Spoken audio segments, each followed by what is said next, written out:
Olá, meus queridos, tudo bem? Sejam bem-vindos a mais um episódio de Mais Eu. Quando eu comecei este projeto, eu já tinha falado para vocês que eu queria entrevistar pessoas perto de mim que tivessem histórias inspiradoras. E eu não vou mentir. Desde o momento que eu tive o sim para fazer esta entrevista, eu fiquei muito emocionado e hoje estou conseguindo ter ela. É um prazer enorme. As pessoas com quem eu vou falar hoje. Eu vou falar com o Fernando e o Ricardo. Eu vou falar com eles e o Ricardo, ele é o pai da Cecília, da Luísa e o esposo da Edna. Hoje em dia, ele está aposentado. O Fernando, ele ainda trabalha na área bancária e ele é o pai do Thiago e também está casado com a Edna. Mas não é a mesma Edna. Claro. Isso vai ser uma tara que eles já vão explicar um pouco mais aqui. O assunto interessante aqui é que eles, agora há pouco, fizeram uma viagem para chegar a um lugar, para escalar um sonho. E eles vão contar um pouco sobre esta história. Então, para mim está sendo um prazer e espero que também seja para vocês. Assim que bem-vindo, Fernando e Ricardo. Obrigado, Saboa, por essa oportunidade da gente estar aqui contando um pouco da nossa história, um pouco das nossas conquistas e um pouco dos nossos sonhos também. Obrigado, Samuel. Assim, eu fiquei muito feliz, sabe, de ser convidado para ser entrevistado por você. Uma que ninguém me entrevistou na vida, né? Então, ineditismo, né? Esse é o primeiro. E outra, assim, além de, como que fala, assim, de ter ficado feliz, né? Eu fiquei intrigado, né? No primeiro momento, eu falei assim, ué, mas o que eu posso falar para o Saboa? O que eu posso falar, assim, o que ele pode ter de curiosidade em relação a mim? Porque eu sou um cara tão comum, tão normal, né? Então, assim, mas eu estou muito feliz, assim, e tô aqui para falar tudo que ele me perguntar e deixar a conversa fluir da melhor forma. A gente vai falar de várias coisas, mas vamos a começar pelo princípio. Sim. Vocês escalaram um monte que eu só sei que o final do nome é Potosí. Qual é o nome? Huayna Potosí. Huayna Potosí é uma montanha na Bolívia. Uma montanha na Bolívia. Ela fica a 6.088 metros de altitude, né? Que a gente pode colocar isso já como alta montanha, né? Alta montanha, né? Já pede um outro tipo de esforço, pede outro tipo de perspectiva de escalada, né? Não chega a ser uma escalada, né? É um trek, né, Fernando? É escalada, mas não é alpinismo, não é aquela coisa que a gente vê nos filmes, né? Que o pessoal vai na rocha, não. É o que o pessoal costuma falar, é montanhismo de alta montanha, né? É coisa de alta montanha. É um trekking de alta montanha, tudo tem. Não é claro que você pega e vê lá histórias, a gente sempre imagina aquelas façanhas que tem nos filmes, que é, pô, você está escalando, tem um paredão de gelo, você vai enfrentar uma avalanche. Não é nada disso, mas ainda bem. Tem seus riscos, tudo, teve os riscos, tem os obstáculos, tem as primeiras vezes de você encarar algo que você nunca viu na sua vida, tal. Mas é assim, é algo que não é impossível para ninguém fazer, tá? Basta se preparar, conhecer um pouco, tal. Até o que eu falo pro Ricardo, falei pro Ricardo assim, a gente tinha que ter nos preparados mais, né? A gente veio achando que era uma coisa e chegamos lá, era uma outra coisa. Mas estamos aí, a gente está em busca. Conseguiram chegar a um lugar. Mas para chegar a esse lugar teve uma preparação inicial. Como foi De quem foi a ideia? Vamos começar. Foi uma ideia mútua? Você já tinha tempo falando? Na verdade, é assim, em 2019, nós fomos para a Patagônia. A gente fez um outro circuito lá. Tem um parque na Patagônia chilena chamado Torres del Paine. Torres del Paine, ele tem um circuito, o circuito W. O circuito W ele tem 100 quilômetros aproximadamente de distância. E a gente fez esse circuito W em 2019. E a gente fez acampando, não fez ficando, porque tem toda uma estrutura o parque. Então tem pousada, tem lugares para você ficar. E a gente fez carregando as nossas coisas, mochilando mesmo, né? Acampando, passando frio, porque a gente passou muito frio porque era totalmente novo pra gente. Aí quando a gente terminou lá o nosso objetivo, né, em Torres del Paine, a gente falou, bom, a gente precisa fazer pelo menos uma dessa por ano. Pelo menos uma dessa viagem por ano, né? Porque não somos só eu e o Fernando, a gente tem um grupo, tem outros amigos que têm feito isso com a gente, né? Não só essas viagens, que a gente fala dessas viagens mais emblemáticas, né? Mas a gente também acampa aqui no Brasil, a gente faz trilha aqui no Brasil, né? Então a gente falou, não, o ano que vem vamos para Bolívia, em 2019, em 2020. No começo de 2020 nós quase compramos as passagens para Bolívia. E aí chegou 2020. Chegou 2020, que é aquele ano que... Foi uma pausa para todo mundo. Ele nem começou e nem acabou, Não, ele não existiu. Ele não existiu, 2020 não existiu. Ele é como aquele relacionamento que você teve e quer esquecer. Só que 2020 não acabou em 2021, ele acabou só agora em 2022, né? Porque 2021 também foi. Então a gente quase comprou passagem para Bolívia. Não compramos, ainda bem. E aí ficou esse planejamento, né? Não, vamos, a hora que abrir a gente vai, a hora que abrir a gente vai. Aí quando abriu, as coisas começaram a ficar um pouco menos pesadas, né? Porque leve nunca ficou, né? Nem tá ainda. Mas quando a questão do Covid ficou um pouco mais leve, um pouco menos pesada, a gente colocou a ficha nessa montanha. Então foi uma construção coletiva. A gente conversou, falou, vamos para onde? Vamos para Bolívia, né? Por quê? Bolívia oferece algumas facilidades, né? Porque em La Paz já está a 3.700 metros de altitude, então já, assim, e perto de La Paz tem a Cordilheira Real. E tem vários picos. Então a gente escolheu a Bolívia por isso, pela facilidade de acesso a algumas montanhas. E assim, é aquela coisa de ultrapassar, de fazer uma alta montanha, né? Coisa que nenhum de nós tinha feito ainda. Foi isso. E para você, como foi a preparação? Assim, para mim foi assim um pouco mais difícil, assim, acho que até eu vinha dessa preparação toda, vinha me preparando nos últimos anos. Aí veio a pandemia, né? Daí a gente entrou em colapso junto com toda a sociedade, né? Toda a sociedade colapsou, a gente ficou meio perdido, eu fiquei meio perdido, daí na sequência eu tive um problema de saúde, né? Nessa coisa aí de 2020 eu tive um problema de saúde e tudo, e eu acho que a montanha até agora foi até uma superação, né? Porque eu ficava muito inseguro em relação ao meu condicionamento físico, né? Falei, será que eu vou conseguir e tal? Será que eu vou conseguir ir pra lá com os caras? Como é que vai ser que eu vou reagir? Como que o meu corpo vai reagir em relação a esse desafio, né? Mas assim, acho que o principal desafio lá que a gente pega e falou tal, não é nem tanto o físico, é mais o psicológico, né? Quando você tá lá na montanha, é o psicológico. E assim, que nem o Ricardo tava falando assim, vocês como se prepararam para Bolívia e tal. É assim, eu sou o cara que eu não sou muito dessa da preparação. Eu dou sugestões em relação a onde a gente pode ir e tal, onde a gente deve ir, que eu acho que a gente deve ir, conhecer tudo. Mas no final o grupo decide e eu falo, vamos embora, né? Eu pego e toco o barco. Foi que nem quando foram para Torres del Paine, a gente foi para a Patagônia chilena lá, como o Ricardo falou, em 2019. O Ricardo já estava tudo certo, não tinha nada certo. O Ricardo já ia, o Adolfo, o Magno, já estava tudo certo. Iam mais 2 familiares do Adolfo, né? Aí faltando-se, acho que 30 dias para a viagem deles para a Patagônia, né? Faltava acho que uns 40, 60 dias, algo assim. Aí eu tava num churrasco lá na casa dos meus pais, aí o Ricardo pegou e falou assim, Fernando, vamos com a gente. Teve 2 pessoas que desistiram, tem passagem sobrando e estadia lá do camping, tudo.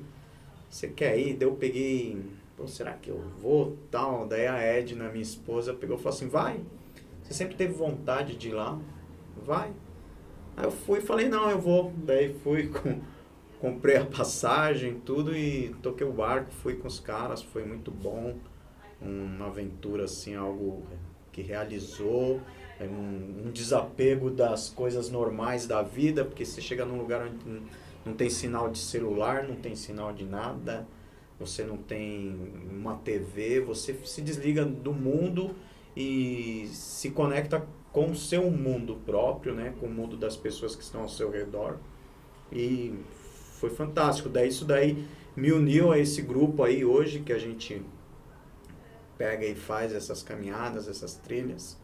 E fomos lá para Bolívia. E foi assim, daí decidiram lá, vamos para Bolívia. Já estava decidido, vamos para Bolívia, porque a gente tem que ir para Bolívia para fazer uma adaptação para buscar coisas maiores, né? É onde os gringos vêm treinar para ir pro Everest, né? E o parque dos gringos aqui, sendo que o parque está do lado da nossa casa e a gente não vai, então vamos para lá, né? E o Ricardo pegou assim, só uma ponta aqui, ó, um apontamento aqui que eu vou fazer. O Ricardo falou assim, a gente não tinha experiência em alta montanha e tal. Que ficou combinado assim com a minha esposa, com a Edna. Eu faço uma viagem com o grupo e depois na sequência eu tenho que fazer uma viagem com ela. Depois que a gente foi para Patagônia, em 2020, ainda um pouco antes da pandemia, eu e a Edna fomos para o Chile, a gente foi pro Atacama lá, tudo, né? E os últimos 2 dias de estadia no Atacama, a gente decidiu subir uma montanha. Aí subimos o Cerro Toco, que é uma montanha, é um vulcão inativo, 5.450. Então a gente já ascendeu acima dos 5.000 metros. E é assim, completamente diferente da montanha que a gente foi agora, para Huayna Potosí, porque são montanhas completamente diferentes. São montanhas acima de 5.000 metros, mas com característica geológica, tudo completamente diferente. Quando a gente foi para Cerro Toco, eu e a Edna, é uma caminhada realmente, é uma montanha, uma ascensão que você faz de forma constante, você não tem nenhum grande obstáculo, você tem neve, você tem cascalho, você tem pedra, e chega num cume, assim, por uma trilha, né? No Huayna Potosí, não. No Huayna Potosí, você faz uma caminhada aí em torno de 5 quilômetros para chegar num acampamento base que já está acima dos 5.300 metros de altitude, 5.470, se eu não me engano. 5.200, aí você pega e depois faz mais um trekking e a gente chega numa parte de gelo que você está em cima de uma geleira. Você está em cima de uma geleira e vai começar a subir essa geleira. Daí é assim até o cume, né? E é um desafio, assim, um puta desafio. Você pega e fala o que eu tô fazendo aqui, né? E fala, nunca mais eu vou fazer isso. E depois você fala, não, eu quero fazer isso novamente. Você falou que faltou preparação. Porque você sente que faltou alguma preparação, mesmo que você não é daqueles que se prepara. Então, como fica isso aí? Você fala, qual foi aquela preparação que você estando lá, você sentiu, nossa, devi ter me preparado mais nisto? Sabe, Sabor, você começa a ler um monte de coisa, né? Quando vai fazer um tipo de evento como esse, né? Uma prática como essa. Aí, o que o pessoal fala, né? Quem é do meio, né? Não, só tem um jeito de se preparar para subir montanha, é subindo montanha, né? Só que a gente não tem montanha aqui. A gente está no meio da pandemia ainda, não dá para ficar viajando, até porque esse tipo de coisa não... precisa ter um investimento, né? Você precisa ter investimento de tempo, de dinheiro. Aí o que a gente faz? Eu fiquei subindo os morros que tem por aqui, por perto de São Paulo, né? Fui para Itatiaia, fui para o Marisa, o Fernando foi também. Eu acho que fui umas 10 vezes no Pico do Jaraguá para subir, descer, para ir ganhando condicionamento. Só que chegar lá é uma coisa totalmente diferente. Não basta você estar preparado fisicamente. A gente fez lá... Uma que a gente se depara com um ambiente totalmente inóspito, né? Não tem nada a ver com o que a gente tem aqui, em nenhum lugar. Porque assim, o pessoal fala assim, eu vou para a montanha para encontrar Deus. Eu falei assim, legal, é lá que você vai encontrar, porque Deus fez aquilo só para ele. Porque ninguém mais consegue viver lá, nenhum bicho consegue viver lá, nenhuma planta consegue viver lá. É só gelo, pedra, neve, não tem nada, é inóspito, totalmente inóspito. Não tem ar, né, Fernando? Assim, é muito pouco, assim, você sente, mesmo você se preparando, fazendo aclimatação, você você se depara com essa falta de ar lá o tempo todo. Quais são os sintomas da falta de ar? Esse o Fernando passou mais do que eu. Mas... É aquela coisa assim, imagina você dar uma corrida, aquela corrida desesperada, que você tá perdendo o ônibus, tá perdendo o trem, tá perdendo o seu horário, daí você tem que correr e você chega lá e esbaforido, sem ar, aquela coisa que você se curva, bota a mão nos dois joelhos e... Ai, cadê meu ar? Cadê o oxigênio, já né? fugiu de alguém? Daí você pega e... Não, mas já corri bastante atrás de ônibus. Aquela coisa assim, aquele cansaço de... Nossa, eu acabei de fazer uma atividade muito forte aqui, deixa eu parar um tempo para dar uma respirada. Acima dos 5.800, dos 5.000, né? Acima dos 5.200 você já sente muito isso. Você dá 2 passos e você tem que botar as 2 mãos no joelho e puxar o ar, daí dar aquela respirada profunda, assim, tal. Daí é uma coisa assim que você pega e fala assim, porra, eu me preparei tudo para não sentir isto. E você sente. E apesar da aclimatação, tudo que a gente ficou lá em La Paz, a 3.400, daí 3.600, a gente fez alguns passeios até... A gente fez uma montanha antes, que é a Chacaltaya, que é 5.420 metros. A gente fez uma outra montanha antes de ir para o Huayna Potosí, que foi o Chacaltaya. No Chacaltaya eu já estava destruído. Eu falei pro Ricardo, nossa, cara, eu não achava que eu ia estar assim no Chacaltaya. A gente fala seus números como se fosse uma coisa simples. 5.000 metros sobre o nível do mar. Tipo, nossa, bom, é um numerinho. Assim, essa questão da altitude, assim, pode parecer pouco. Eu falo assim, quem sobe 1 quilômetro sobe 2, né? Quem sobe 3 quilômetros sobe 6, né? E não é bem assim. Então seria a altura do Minhocão, mais ou menos. São quantos quilômetros o Minhocão? Não, o Minhocão tem 2.500 metros de extensão. Não, vamos pegar assim, ó, como se a gente sair daqui da Praça da República e ir até o final da Rebouças, que vai dar algo em torno... Lá em Pinheiros, vai dar algo em torno de 6 quilômetros. Então você imagina isso numa vertical, numa linha vertical. Então você sai daqui e você vai subir 6 quilômetros. Imagina a distância daqui da República até Pinheiros, olhando para o alto. Daí é isso que você vai subir. Tudo bem que a gente não sobe esses 6.000, porque a gente vai de avião até 4.000. Aí depois a gente fica lá em 4.000, 3.000 e pouco. Mas o esforço do seu corpo nessa altitude... A questão é que a 3.500, 3.800 metros de altitude, a concentração de oxigênio nessa região é de 30% do que a gente tem aqui. Entendi. Que a gente está aqui em São Paulo, a gente está a 760 metros, 770 metros. Assim, isso é legal. Se você olhar para São Paulo, ontem eu estava em Santos, né? Aí quando eu olho para a montanha, assim, pro relevo, você fala, nossa, ali é São Paulo, né? Ali em cima é São Paulo. Tá a 700, a 800 metros, vamos arredondar, tá 800 metros. Meu, se eu fizer subir isso na visão de 6.000 metros, eu ia virar uma parede enorme aqui. Ia virar uma parede enorme. E dentro dessa parede, aí tem essa questão. A concentração de oxigênio diminui e a temperatura cai. Assim, isso, pro meu corpo, que está ambientado a 800 metros, e que ele nasceu a 800 metros, ele foi criado a 800 metros, ele aprendeu a respirar. Esse oxigênio que está aqui, eu estou sendo jogado num ambiente totalmente hostil.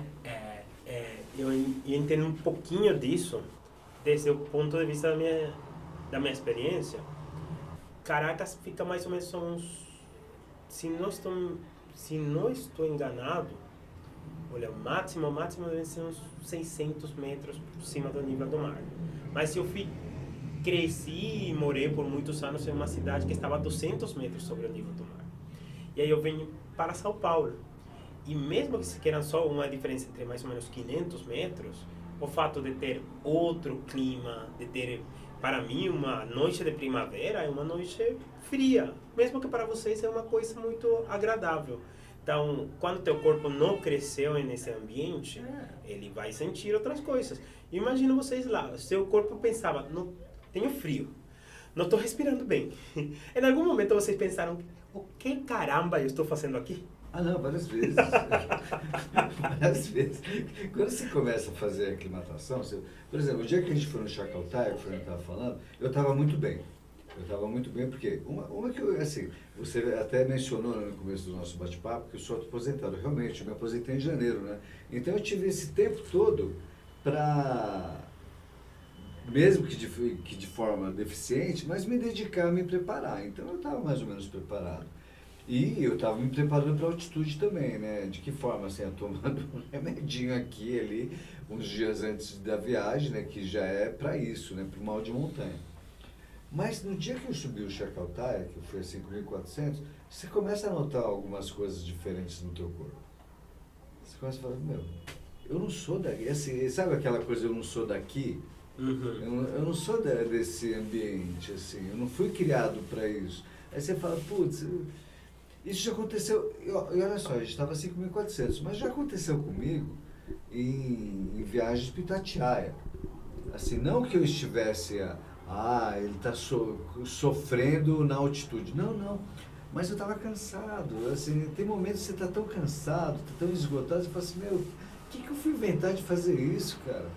Eu podia estar lá em casa, minha casa é confortável, sabe? A gente vai para esses lugares, se depara com não só a questão do ambiente geográfico, biológico, assim, não é só isso. Tem toda uma questão de... Não é o teu espaço. Você está em outro país, você está... Outra língua, sabe? Aí você vai, por exemplo, o Fernando falou, a gente foi a 5.200 metros no acampamento 2. A gente ficou no acampamento 1, a 4.700, aí andamos 100 quilômetros, fomos a 5.200 metros de altitude, acampamento 2, e assim, e a estrutura, assim, infra mesmo, era horrível. Uns banheiros horríveis. Teve um dia que eu tive que sair de madrugada para ir no banheiro e estava nevando dentro do banheiro. Cara, você tá lá, sentadinho, né, tentando se resolver e caindo neve na tua cabeça, você fala, pô, o que eu tô fazendo aqui, diabo? Por quê? Esse é o psicológico que vocês falaram que falta a preparação. Que mais que a preparação física é uma preparação psicológica? Tem isso também. Não, o psicológico acho que é mais quando você tá lá na montanha, né? Porque você, às vezes assim, a tendência quando você tá na montanha e começa a passar uma dificuldade, você sente você sempre quer voltar. Você tá só esperando um estímulo para você voltar. Que alguém fale vamos voltar, que alguém fale não aguento mais, então você tá ali, porque você tá sentindo essa dificuldade, a falta de oxigênio, o peso do corpo, porque assim é uma média assim, mais ou menos assim, cada quilo equivale a 3 acima de 5.000. Então se você tá, imagina, se você tem 60 quilos, você tá pesando 180 quilos. É isso a sensação que você tem do peso que você está carregando, tudo. E assim, que nem o Ricardo pegou, estava até contando essa coisa, do preparação, cheguei muito bem. Quando eu cheguei na Bolívia, eu cheguei muito bem. Eu, assim, em condições físicas, eu estava muito bem. Eu acho assim, quando eu falo assim, não, eu não me preparo para a viagem, assim. Não, eu não preparo para me programar para a viagem, mas quando ela é decidida, eu faço a minha preparação física, tudo para mim conseguir fazer da melhor forma possível a viagem e se precisar estar ali, se alguém precisar de alguma coisa, eu poder estar em condições de estar auxiliando. Só que a gente chegou na Bolívia e lá é uma diferença tremenda de clima, assim, um clima muito seco. Você sente sede, assim, uma sede constante, você tem que estar bebendo sempre muita água, tudo. Aí a gente chegou numa sexta-noite, no sábado a gente já foi para a montanha fazer o Chacaltaya.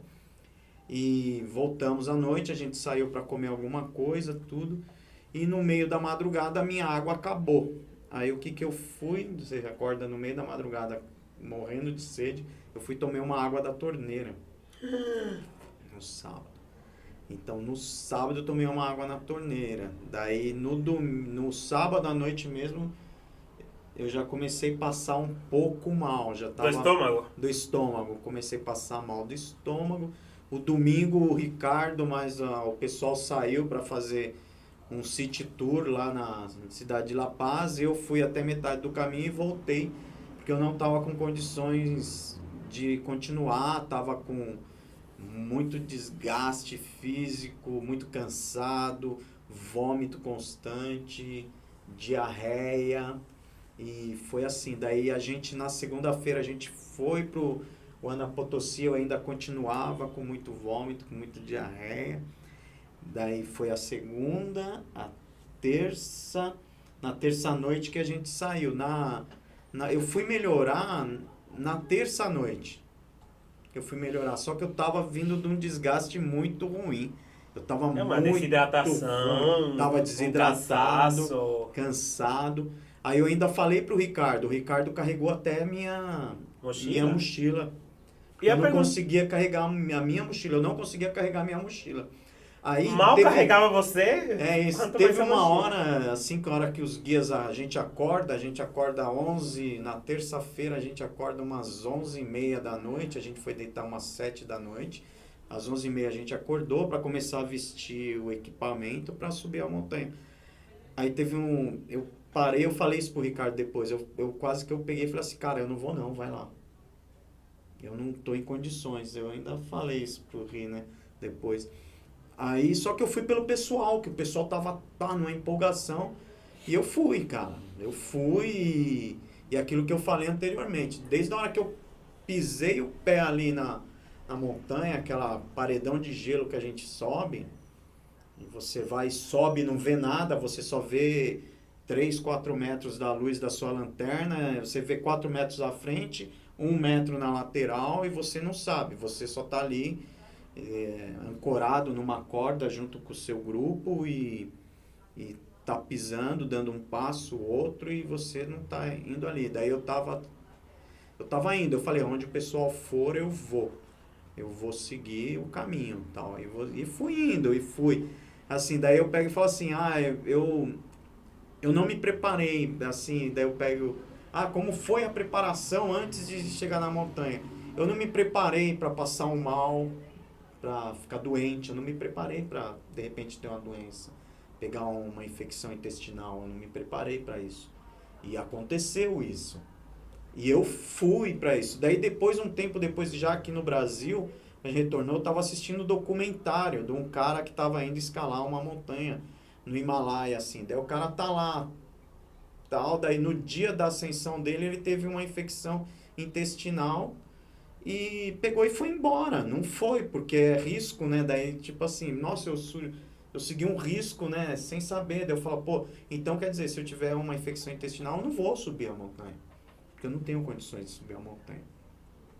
Então foi mais um aprendizado para mim também, isso daí, essa questão do... Mas assim, eu pego e fala pro Ricardo, desde a hora que eu dei o primeiro passo ali naquela montanha, eu tava torcendo para alguém querer voltar. Porque é muito desconfortável, sabe? Você acorda, você sai, a gente saiu do acampamento 00:30. Ou seja, você está na hora que você poderia estar na sua casa. As pessoas normais estão dormindo, sabe? As pessoas, assim, um breu, uma escuridão terrível. Aí você carrega o teu equipamento. Porque assim, uma coisa é você andar de tênis aqui em São Paulo, sabe? Uma coisa é você fazer trilha aqui, qualquer lugar aqui no Brasil, você coloca uma botinha e boa. Lá não, nós temos que colocar uma bota dupla. Cada pé pesa 2 quilos. Aí depois você enfia um crampon na bota. Aí você carrega uma piqueta. Uma piqueta. Um piolê. Que na verdade, assim, como a gente pegou, a gente não sabia, mas a gente pegou um equipamento que era meio que inapropriado, um equipamento antigo. Assim, era um piolê que era uma cruz. sabe? Era muito pesado aquilo. Será que isso tinha uma mensagem subliminal? Sei lá, meu. Eu falei assim, meu, Você está carregando a sua cruz. Né?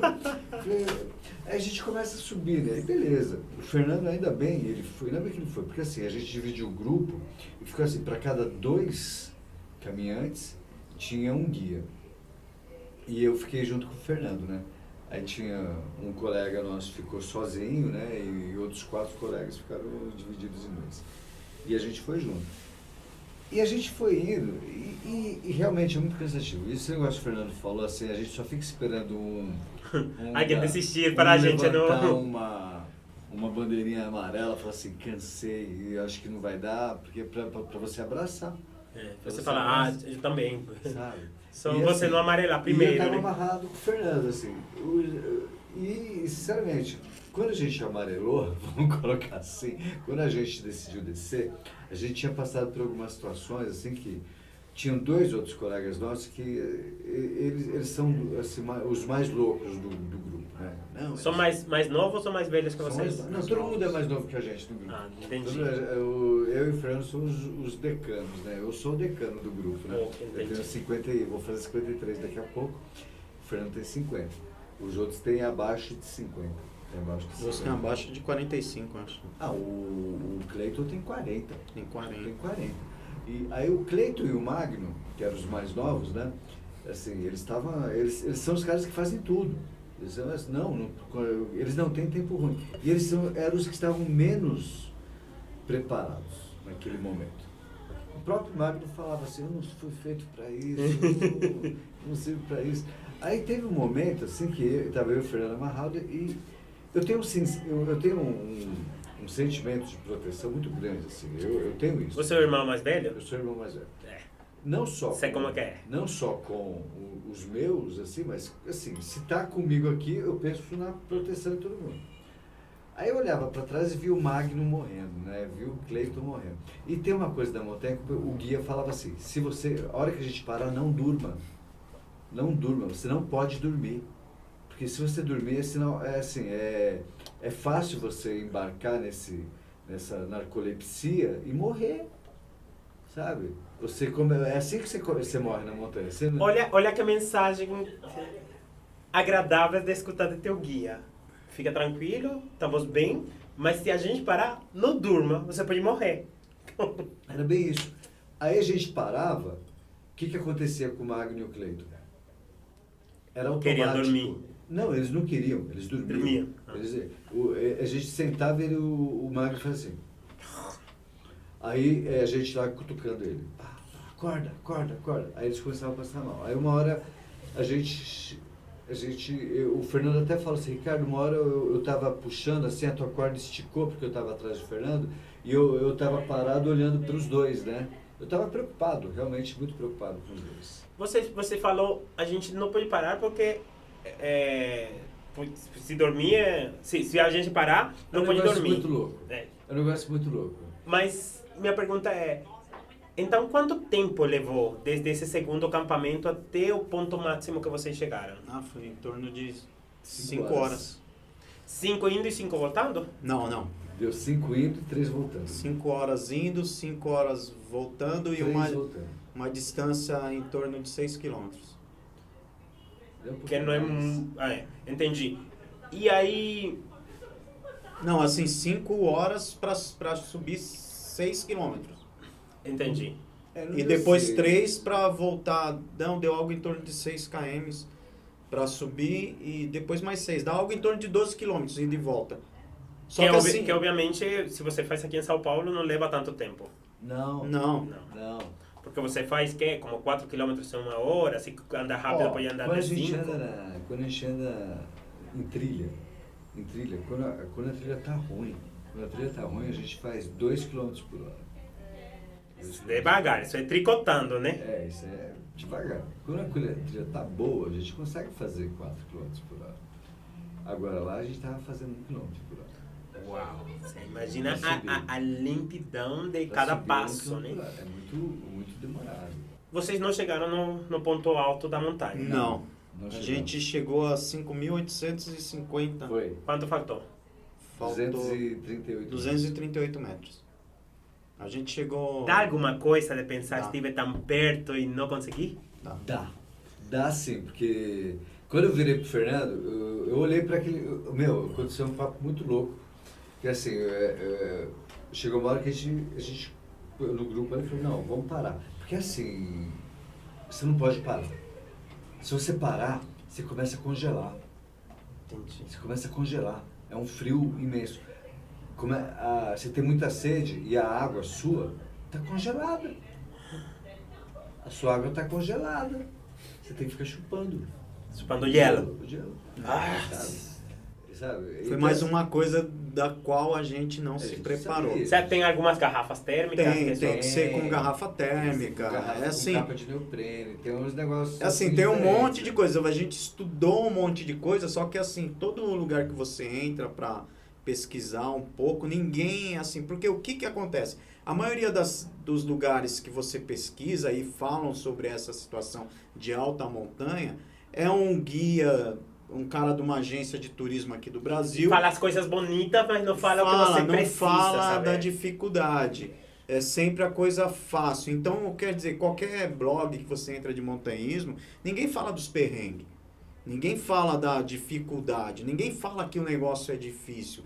Ninguém fala que você tem que levar uma garrafa térmica. Ou ninguém fala que você tem que levar uma garrafa normal com uma capa de neoprene que isola o calor. Ninguém fala que você tem que abastecer a sua garrafa antes de subir a montanha com água quente. E depois ela vai esfriar. A gente tem essa coisa assim. Congelou. E congela. Daí você chega lá, você está a 5.000 metros de altitude, morrendo de sede, porque o lugar é seco, o ar é seco, não tem ar. E o pouco que tem é seco, aquele frio, um frio abaixo de 20 graus.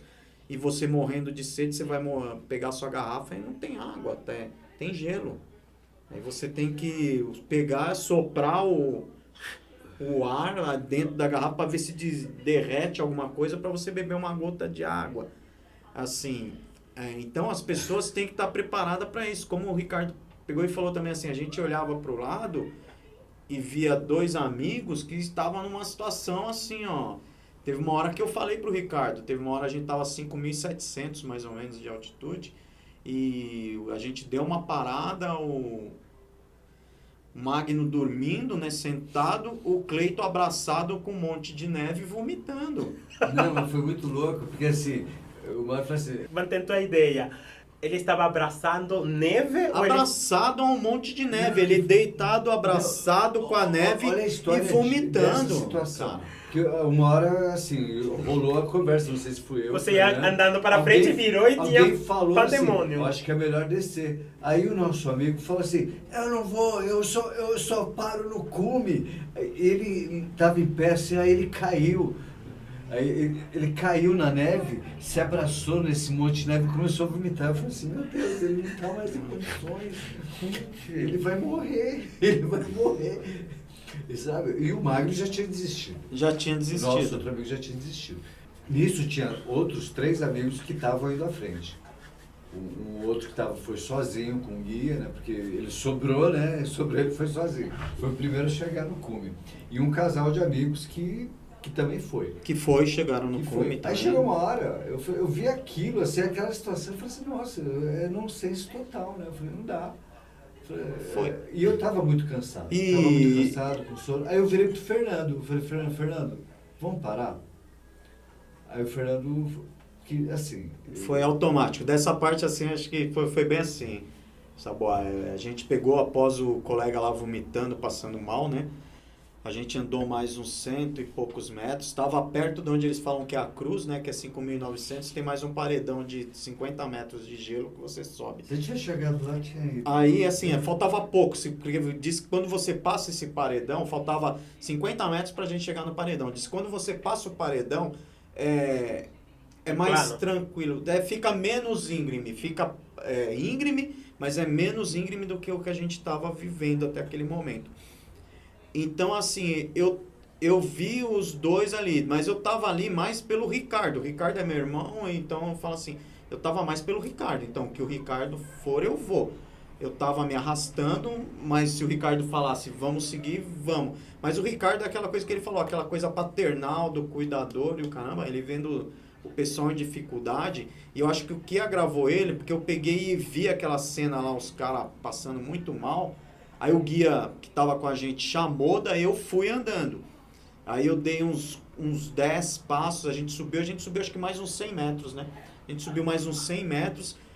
Cara, me deu uma falta de ar muito grande. Daí eu peguei e falei, pera. Parei, me segurei na picareta lá, que aquilo não era um pioleiro, uma picareta. Me segurei, tal. O Ricardo vendo aquela cena, o Ricardo olhando para trás, daí o Ricardo pegou e falou assim, meu, acho que deu, vamos voltar. Eu não falei nada, eu virei e falei, vamos voltar. E já comecei a descer. Você nem resmungou, você falou... Não resmunguei, vamos voltar. Eu já virei, o guia falou, tá bom, e vamos voltar. E fomos embora, cara. Pro guia e falei assim, podemos barrar agora a roda? Ele, por exemplo, eu falei, então vamos. Eu falei pro Fernando, vamos voltar. Não foi nem uma pergunta, né? Foi um pouco meio que uma ordem. Vamos voltar. Eu não questionei o Ricardo. Aí ele falou, vamos. Falei, vamos, já virei. Aí já virei para os outros dois, vamos voltar. E levei assim, porque eu estava muito preocupado com eles. E vendo o Fernando passando mal, sabendo dos dias que o Fernando estava mal, eu falei assim, não, é arriscado para o Fernando também. Eu não estava lá para colocar ninguém em risco, nem colocar a mim mesmo em risco. Pensa na sua família quando estão lá? É claro, eu penso, porque a gente não faz isso só por si mesmo, né? Você faz isso, você quer ser um exemplo de alguma coisa para alguém, né? Assim, eu quero que minhas filhas achem legal, tenham orgulho de mim, eu quero que minha esposa ache, pô, meu marido faz umas coisas que tem gente que mais jovem que não faz, é claro, obviamente. E é claro, e eu faço tudo isso, mas com a perspectiva de voltar. Pensa em voltar e finalizar? Sim. Daí foi assim, ó, uma coisa muito louca, né, que aconteceu. Porque depois que a gente decidiu voltar, que a gente teve a noção do que a gente enfrentou. Porque quando a gente começou a descer, ainda estava escuro. E o sol estava começando a aparecer no horizonte, assim, né? Aí o sol começando a aparecer, aquela coisa do sol surgindo. E a gente foi até que a gente desceu, acho que uns 600, 700 metros. A gente desceu e a gente parou num platô para começar a ver o sol nascer, né? Para ver o amanhecer. E nós paramos ali naquele platô. Aí a gente olhou para o lado, olhou para o outro, que o sol já dava para ver. A gente não precisava mais da lanterna, né? Aí a gente olhou para um lado e falou assim, puta que eu pariu, velho. Essa porra tem quase 90 graus de inclinação, mano. A gente tava subindo. A gente notou qual que era a inclinação que a gente subia. Porque até então, você subindo... Com o sol, vocês conseguiram ver A gente viu que era uma inclinação em torno de 70 a 75 graus constante, assim. Então você imagina uma inclinação assim, desde lá da base e tal, você está subindo um barranco cheio de neve, no qual seu pé fica... Faltando ar, água congelada, frio. Tal. Aí você não tem essa noção. Por que nessa hora? Porque quando você começa a descer, clareou tudo. Não, mas por que vocês estavam subindo na escuridão? Porque tem uma questão física, né? Se você vai mais cedo, a neve começa a derreter.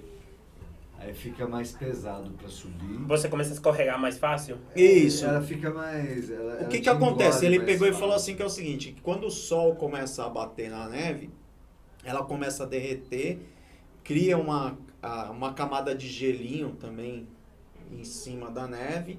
Então fica mais difícil a ascensão e descer também fica mais difícil. E porque também tem outras coisas, né? Tem regiões que a gente passa assim que tem gretas, que são buracos. São buracos assim. Então, quando está mais frio, as pontes de gelo, elas são mais seguras também.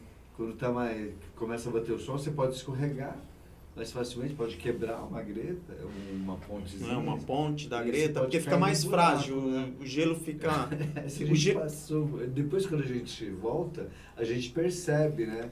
Por onde a gente passa. Isso. E, assim, meio assustador, né? Meio assustador. Eu falei, pô, Você fala... aqui, sem enxergar. Eu passei aqui, nossa, tinha esse buraco aqui, eu pulei esse buraco. Daquele jeito que você falou, né? Só com uma lanterninha, olhando 4 metros para frente, 1 metro para o lado. Para o lado, e daí depois quando você retorna, daí você vê por onde, quais foram os locais que você passou. Qual a distância que você estava de um precipício. Ou seja, tinha local que a gente achava que estava andando, que era um platô de neve. Não, era uma coisa de 2 metros, 2 metros, e era um precipício de um lado e um precipício do outro. Você estava em cima de um monte de neve que tinha um platôzinho de 2 metros. Uma cristazinha, Uma sabe? crista, se você pisasse em falso para um lado, você podia cair num precipício, ou para o outro, você podia cair no outro. E tinha hora que o cara falava assim, ó, pula aqui, daí você pulava. Daí você via que tinha uma rachadura no meio da neve, mas você não tinha noção da profundidade, daí você pulava. Daí quando você está descendo a montanha, você vê essas gretas, você fala assim, pô, é uma greta de 1 metro, eu pulei 1 metro. Só que é 1,1 metro para baixo. Ou seja, se você cai ali, você não sai mais, assim, Nossa. é simples assim. Você tem um buraco de 100 metros de profundidade no gelo. A altura de um prédio sei lá... 33 andares. É um prédio de 33 andares aí. Caraca, então é um... Aí você fala, porra... Aí assim, são A algumas possibilidade coisas. de sair vivo não é muita. E assim, tem... Se você cai... Tem um lance assim, ó, Saboá, que quando a gente vai subindo, teve um trecho lá que a gente tinha que pegar o piolê e cravar no gelo, né? E você ia subindo, cravando o piolê e cravando os crampons que estavam na sua bota, né? E você, quando sobe, tá escuro, você pega e fala assim, meu, é um barranco aqui e tal. Quando nós fomos descer, a gente teve que fazer rapel, porque é uma inclinação em torno de 80 graus, mais ou menos, e é um paredão de gelo de em torno de 30 metros, né? 30 metros. Uns 30 metros. Aí, quando você sobe, então um prédio de 10 andares, imagina, você subiu um prédio de 10 andares com uma picaretinha, com piolê e com os crampons. E na hora de descer, o mais seguro é você descer fazendo um rapel, porque são 30 metros. Aí você pega e fala assim, caraca, eu subi isso daqui. Mas então dá uma... Adrenalina? Não é adrenalina. Não, dá uma realização. Dá uma acho que realização, dá uma realização. essa palavra, de você falar, caraca, eu consegui fazer Eu consegui isso. fazer isso. Eu, para gravar este podcast, eu subi 2 lances da escada e mal cheguei aqui na porta bater. Então, imagina 30 metros de picaretinho, coisa, descer de rapel. Quando você materializa, assim, quando você pega e olha o que você fez... O conjunto da obra. O conjunto, você fala assim, caramba, eu fui foda, eu fiz um negócio legal. E quando a gente saiu da montanha, que a gente não completou, né? Como a gente já conversou aqui, faltou 238 metros, né? 238, bem isso. E assim... É o número que vai ficar marcado? Não vai porque a gente vai matar ele. A gente vai matar esse número.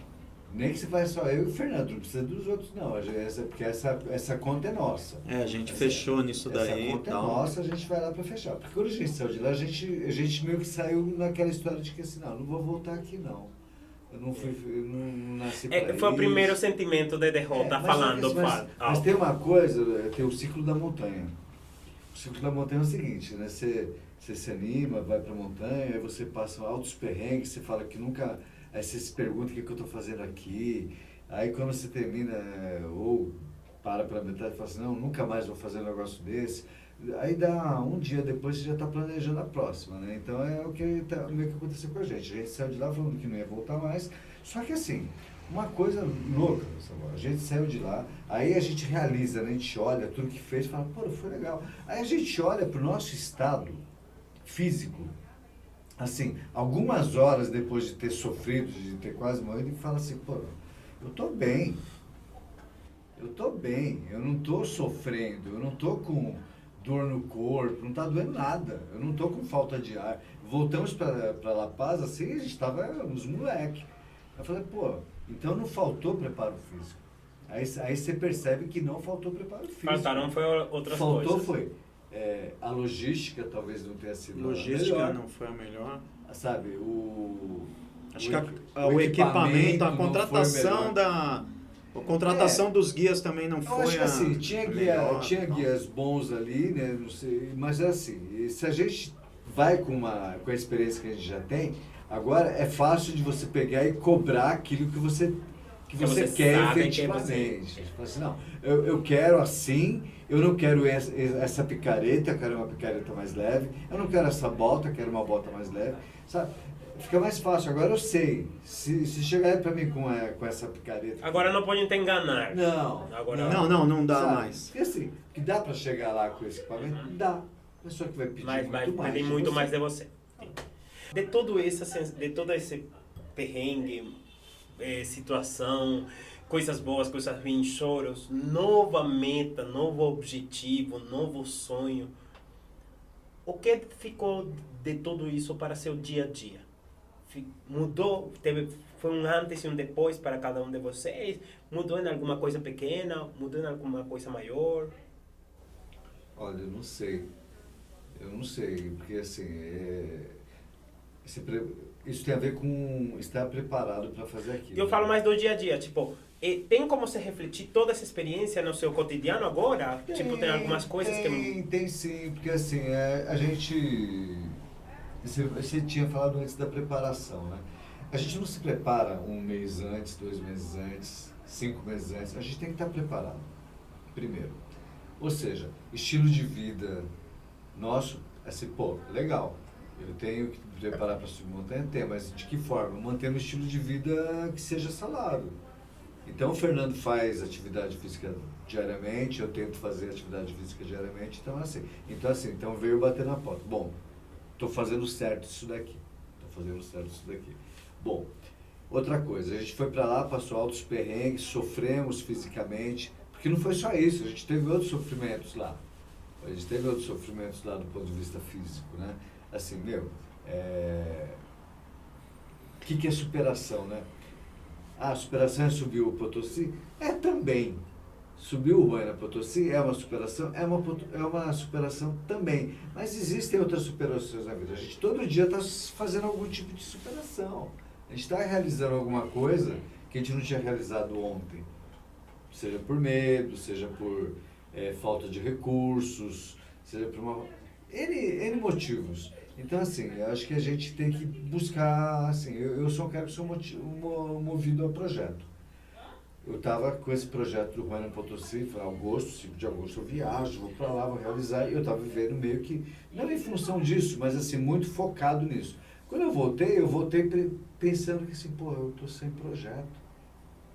Eu preciso de projeto, sabe? Preciso ter alguma coisa, uma outra viagem, um outro... sei lá, uma outra razão para acordar. Para continuar. Até porque eu não trabalho, né? Você sabe, né, Samuel? Eu sou um inveja. Eu sou um vagabundo, né? Eu não trabalho. Então, eu preciso disso. Então, assim, uma coisa que te mantém ativo é ter projeto. Seja ele qual for. Acho que isso a gente tem que ter todo dia. Dos mais simples aos mais elaborados. Ou seja, assim, eu preciso ter projeto para tocar o meu dia a dia, chegar no dia... Eu penso muito nisso, sabe? Eu acho que a gente tem que, todo dia, ter que aprender alguma coisa. Você faz uma viagem que a gente fez, Fernando, a gente aprende muita coisa num espaço de tempo muito curto, né? Mas todo dia você tem que aprender alguma coisa. Isso vai te retroalimentando a querer aprender mais, a elaborar outros projetos, a ter outras coisas para correr atrás. Então, assim... Eu não vou dizer que foi um marco, assim, foi um marco na sua vida. Não foi, assim, porque tem outra coisa também, a gente costuma pensar que, se eu subir os 6.000 metros de uma montanha, assim, isso vai me colocar num patamar diferente da maior parte das pessoas. Não. Porra nenhuma, sabe, assim, é legal ter um objetivo grande assim, mas é legal você ter, assim, no dia a dia você mata mais leão do que subir uma montanha, cara. Sabe? É isso que eu fiquei pensando assim, eu desisti de subir, eu desisti, mas eu poderia ter subido, mas quantas coisas diárias, cotidianas, que eu desisto e eu não preciso desistir. Eu não preciso desistir das coisas que são muito mais fáceis de alcançar, mais... que requerem menos esforço da minha parte. E são mais importantes, às vezes. E são mais importantes. São mais importantes. O teu cotidiano, às vezes, é mais importante do que subir uma montanha. É. Como foi voltar para casa? Abraçar de novo mulher, os filhos, como foi? Isso daí acho que é o principal, né? Que quando você está num lugar, que a gente falou, desconhecido, inóspito, por mais que você esteja rodeado de amigos, de pessoas que te acolhem ali do seu lado, tudo, não tem nada como o sentimento de retornar para casa, né? Retornar para sua casa, para sua cama, para o seu travesseiro, para as pessoas que você ama, que nem eu falo, a minha Edna, o meu Thiago, tá junto dos meus pets, a Frida, o Sumiço, o Jesus. Assim, não tem nada com isso de você se sentir no seu lugar, né? Porque assim, toda viagem é fantástica, desde que você tenha para onde retornar. Então, se você faz uma viagem sem saber para onde vai retornar, ela fica meio sem sentido. Porque o pessoal às vezes fala assim, a gente tem que viajar meio sem rumo, né? Não, acho que a gente sempre tem que ter um rumo, ir para um lugar e saber para onde retornar. Porque quando você sabe para onde retornar, você se sente muito mais seguro em relação às coisas que você faz. Que nem eu pego e falo assim, uma coisa que eu vi de você mesmo, Saboá, assim, que você falou um dia, quando você veio para o Brasil, seu primeiro objetivo era trazer a sua família para cá. Ou seja, não é você retornar para o seu lugar, é trazer o seu lugar para cá. E foi uma coisa que você fez, né? Eu acho que você falou assim, um dia que a gente teve uma conversa, falou assim, não, trouxe minha mãe, trouxe meus irmãos, trouxe meus familiares. Eu peguei e falei assim, então você tem o seu lugar hoje aqui. O seu lugar hoje é aqui, porque você veio para cá e você falava assim, não, eu tenho que retornar para lá, porque lá era o seu lugar. Não, você trouxe o seu lugar para cá. Aí o seu lugar hoje, ele está aqui. Então, assim, toda viagem ela tem um sentido pessoal, mas assim, você faz aquilo para você. Mas o que ela te motiva, o que ela te faz realizar esse sonho, que eu pego e falo assim, toda viagem é um sonho que a gente tem, que a gente cultiva, que a gente se prepara, que a gente busca realizar, e com o único sentido de saber que a gente vai voltar para o nosso lugar e vai falar, eu realizei, eu fiz, eu consegui. Eu acho que esse daí é o melhor sentido de qualquer viagem. E é isso, qualquer preparação, eu pego e falo assim, toda preparação é importante, todo conhecimento que você puder buscar é importante. Que nem essa viagem o Ricardo falou, a gente não conseguiu ascender, mas a gente tem um plano de conquistar. Assim, eu pego e falo assim, o plano hoje, primeiro, antes de Potosí, de Huayna Potosí novamente, é um plano que a gente está programando aí para o ano que vem, para a gente ir para Salta, que é um plano até mais ambicioso, que é para subir uma montanha de 6.350 metros, que é um vulcão, que é o Ar, que fica na região de Salta, na Argentina. Que é praticamente ali do lado da Cordilheira Branca também. É perto ali, tudo ali no mesmo lugar. E vamos com as nossas esposas, a gente tem esse sonho, de pegar, fazer isso com elas. Elas não sabem ainda. Desde agora. Então elas vão saber quando elas escutarem este episódio deste podcast. Isso. E desde agora eu estou fazendo o convite, porque eu também quero escutar essa história aqui. Eu e as pessoas que escutam também vão querer escutar essa história. Você tem algum conselho para alguém que queira começar nesse rumo, nessa vida, que tenha esse mesmo objetivo? Eu tenho, comece. Basicamente isso. Porque assim, eu tô com 53 anos de idade, devo fazer 53 anos agora. E eu voltei a fazer trilha há pouco tempo, foi 5 anos. 5, 6 anos que eu voltei a fazer trilha. Então, o que eu posso falar para quem tem a mínima ambição de fazer trilha, de subir montanhas, de estar com a natureza, comece a fazer, cara. Comece a fazer. Porque assim, hoje eu me ressinto de não ter começado antes, de ter voltado a fazer, porque a gente fazia isso quando a gente era adolescente, só que a vida veio e incumbiu a gente de fazer outras coisas, né, nesse período. Mas assim, comece a fazer, cara. Não precisa de muito investimento, não precisa de muita coisa. Precisa você pegar e saber o que está fazendo. Tem que saber o que está fazendo. Porque assim, você está em São Paulo, não tem montanha para subir em São Paulo, tem um monte de lugar para você visitar perto de São Paulo. Ah, você não está em São Paulo, você está no interior de São Paulo, tem um monte de lugar para você visitar e começa a fazer isso. Tem como você ir preparando o seu sonho para o momento que a oportunidade se dá. Porque assim, na verdade, assim, o que é um sonho, cara?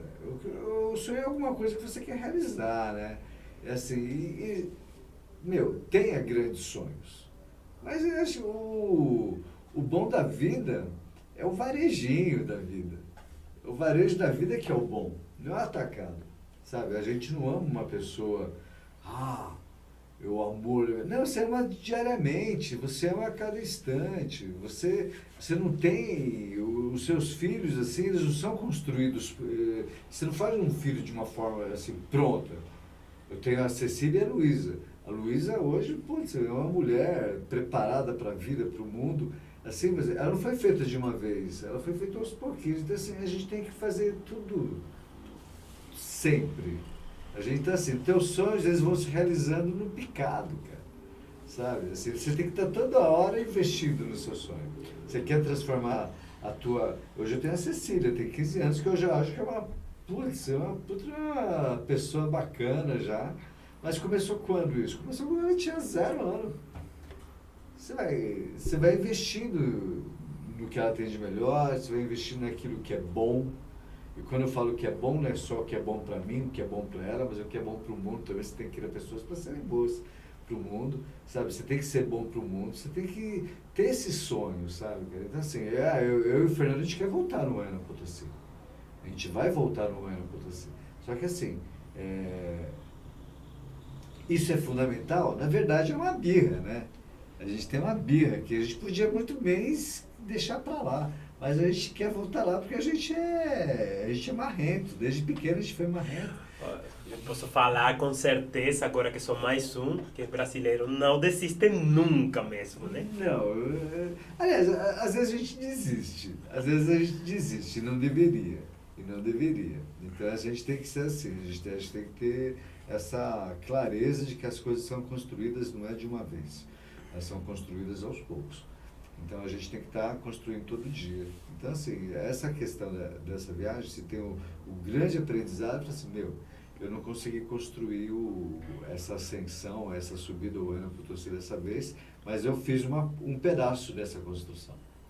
Então assim, eu vou continuar construindo isso. E não só no Ueno Potosí, porque aí a gente saiu de lá com aquela perspectiva de que não ia mais fazer esse negócio, e a gente percebeu depois que a gente quer fazer. Sabe? A gente vai fazer não só o Ueno Potosí, não vamos fazer Salta, vamos fazer mais um monte de coisa, sabe? Eu tenho certeza disso. Que bom realmente escutar e fico bastante inspirado de escutar essa história que foi tão difícil ao mesmo tempo tão interessante, que veio a permear seu dia a dia, que obviamente afetou o jeito como vocês hoje em dia enxergam muitas coisas, enxergam a família, se enxergam a vocês mesmos e enxergam seus novos sonhos. Eu queria primeiramente agradecer por vocês terem o tempo de compartilhar comigo, de me contar essa história, de abrir as portas da sua casa, Fernando, para a gente se sentar aqui, tomar um vinho, falar gostosamente, receber as pessoas, de acreditar neste projeto do mesmo jeito que você acredita nos seus sonhos. Muito obrigado. E queria também parabenizar vocês pela inspiração que vocês causam, pelo trabalho que vocês fizeram, pela marca que vocês deixaram em cada um de seus filhos, e encorajar vocês a que sigam inspirando do jeito que sigam inspirando. Muito, muito, muito obrigado. Samuel, a gente agradece. Eu agradeço muito. Estar aqui está sendo um prazer imenso, sabe? Eu gosto muito de você, te admiro bastante, por N motivos. E assim, é legal estar fazendo parte desse processo, assim, até porque eu acho que a vida é uma calçada de ladrilho, né? E cada conversa, cada pessoa é uma pecinha que a gente coloca ali. Então eu me sinto como uma pecinha nessa sua jornada. Obrigado. Eu agradeço. É isso aí, Saboa. Eu acho que toda conversa é importante, cada bate-papo a gente tira uma história, um conselho, a gente carrega com a gente um pedaço de cada uma das pessoas que a gente acaba conhecendo, que a gente acaba nos interessando por algo, e é assim. Então tudo é um aprendizado, né? Na nossa vida, isso daqui você convidou a gente, também me sinto muito honrado, assim, de pegar e poder contar um pouquinho da nossa história, e é isso, que eu acho que todo mundo tem um pouco de história para contar. Por mais pouco que ela seja, ela vai ser importante na vida de alguém lá no futuro. É isso aí, obrigado, Samuel. Não, eu agradeço realmente. Bom, mas antes de finalizar o episódio, eu tenho uma petição que eu faço para todos os meus convidados, que é falar uma música que vocês gostem. Obviamente aqui seriam 2 músicas, né? Porque ela vai para um playlist da Spotify. E já os outros convidados já colocaram. Então, por cada convidado vai acrescentando uma música lá. Então, qual é aquela música que inspira vocês no seu dia a dia? Que inspira vocês, não sei, que seja um pouco sua cara. Que vocês possam falar e eu vou colocar aqui para compartilhar na trilha. Eu gosto muito do David Bowie. Eu gosto muito do David Bowie. Tem uma música que fala de um astronauta. É o Major Tom. Mas nossa, maravilhosa. A música é outra. Não, tem um filme que se chama Pidi, não sei o que é um cara que é muito sonhador, e a trilha é essa música. Mitch. E a trilha é essa música. Eu vou colocar. Eu acho louco essa música. Maravilhosa. Porque assim, é o cara que está no espaço e está se buscando o infinito, se desvencilhando de tudo aquilo que ele tem, mas ele está apegado ainda a tudo que ele tem, né? Que ele fala, inclusive, no momento assim, digo à minha esposa que eu amo muito, né? Ela sabe disso, né? Porque ele sabe que ele está indo para um caminho sem volta. Sem volta. E é louco, eu gosto muito dessa música. Muito então, se eu lembrar aqui o nome, eu te falo já, mas... Mas assim, daí que nem a gente é meio suspeito, né? Daí vão falar, nossa, o Fernando tá copiando o Ricardo aí, né? A gente foi criado, somos irmãos, fomos criados juntos, e a gente tem as mesmas tendências musicais na nossa veia e tal, e também é uma música do David Bowie, e é Heroes, que eu acho que essa música diz pra caralho, assim. É uma música... Eu ia falar essa. Eu acho que Heroes é uma música que representa pra caramba, porque vamos esquecer até a música. Todo mundo tem um herói e todo mundo é herói de alguém. Tá? Daí Heroes acho que representa muito a minha jornada, a minha vida, as pessoas que estão ao meu redor, porque eu tenho muitos heróis e eu acredito que eu seja herói de muitas pessoas. Com certeza. Também. Vocês são heróis de muitas pessoas que vocês se inspiram. Space Oddity. É verdade, Space Oddity. Bom, então a gente fica por aqui. Muito, muito obrigado mais uma vez. Tudo de bom, bons desejos para vocês, boas escaladas, boas trilhas. E muito, muito, muito obrigados. Obrigado, e vamos te levar qualquer dia numa trilha com a gente. Olha, bom, gente, eu vou ter que aceitar, né, porque já que me pegaram de calça curta, eu vou ter que aceitar esse convite, mas com certeza vocês vão vir comigo, vocês vão escutar todos os perrengues que eu também vou estar passando nessa trilha, tá bom? Forte abraço para vocês, se cuidam, obrigado, Samuel. Tchau. Obrigado, tchau.